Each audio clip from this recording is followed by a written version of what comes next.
တ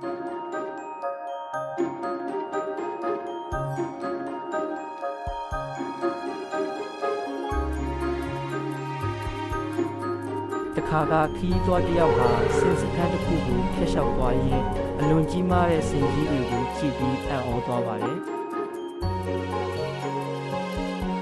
ထူးဆန်းတာကအဲ့ဒီစင်ကြီးတွေကိုတန်ကြီးချင်းတွေနဲ့ခတ်ထားတာမျိုးလည်းမဟုတ်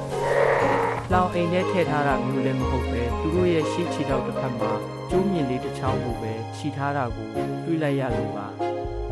စင်ကြီးတွေဟာသူတို့စိတ်ကူးရှိရင်ဒီကျိုးမြင့်လေးကိုမလွယ်တကူရုံးထွက်နိုင်ပေမဲ့ဘာကြောင့်များငြိမ်ငြိမ်လေးရက်နေကြတာလဲဆိုတာသူအတော်လေးစဉ်းစားမရဖြစ်သွားပါတယ်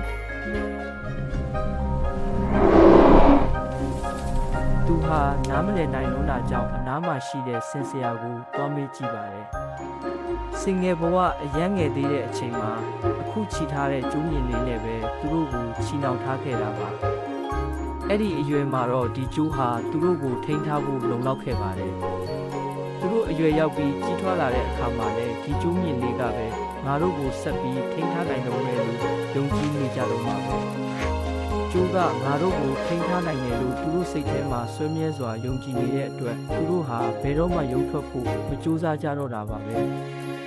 လောကမှာလူတော်များများဟာစင်ကြီးတွေလိုပါပဲတခါကကြာရှုံးခဲ့ဘူးတာဒါမှမဟုတ်မလုံနိုင်ခဲ့ဘူးတာဘူးဆွဲလန်းကြည့်ပြီးငါတော့ဒါကိုမလုံနိုင်တော့ပါဘူးဆိုတဲ့စိတ်ကူးနဲ့ကိုကန့်သက်ထားတတ်ကြပါတယ်